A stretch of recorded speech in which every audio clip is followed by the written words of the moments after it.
මතකද මේට අවුරුදු 21කට කලින් සුනාමිය ආවා.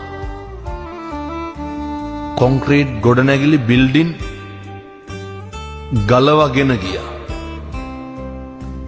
තින්ත පතුරක් ගැලවුණු එක බුදු පිළිමයක් තිබ්බද? නැහැ.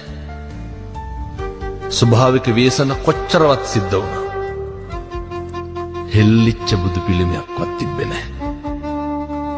ඒ තමයි ස්වභාව ධර්මය. තථාගතයන් වහන්සේට ගරු කරන විදිය. අපි කොච්චර කරන්ට ඕනද? තථාගතයන් වහන්සේම දේශනා කරනවනේ කර්මය දැඩි වූ කලමා කුමක් කරන්නද කියලා. කර්මය හරි බලවත්. අපි හිතලා අපි කියපුවා අපි කරපුවා තමයි සැප පිණිසත් දුක පිණිසත් හේතු වෙන්නේ.